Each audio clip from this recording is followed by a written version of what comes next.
how I turned this to this. The FX30 is not essentially the best at low light. I did whatever I could with the lights that I did have. I have the newer lights, I believe it's called the 660. I have one for the red color, have one for the key light. I was going for more of the contrasty look and kind of letting the red speak for its tone. So a lot of you may disagree with me in some of my methods, but that's okay.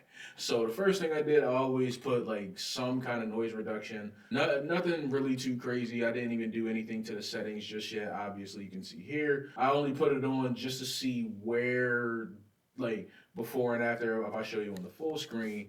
So if I go here, you can see a ton of noise, ton of information, etc. And then as soon as I turn it back on, see, it just cleans it up just a tad bit. Like, like I'm not going for nothing crazy. So after that, I do a little bit of a white balance. So I go right here to the qualifier. I always use this.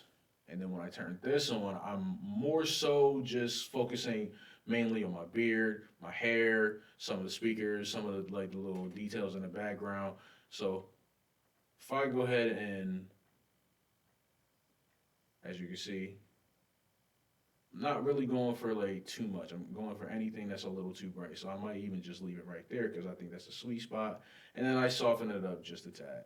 If I soften it up too much, obviously, it's not really like too good. So I want to keep it as natural as possible. I think right there is a little bit good. Go for a color space transform. So I start with the input color space as Sony S Gamma 3 Cine. Input gamma S log 3, obviously, and then I changed it. I was going back and forth, honestly, between DaVinci wide gamut, which gives me a darker color, but I don't want it too dark. So I just changed it back to Rec 709, and then I have the Gamma 2.4 because out of all of those, that poked out to me the best, me personally.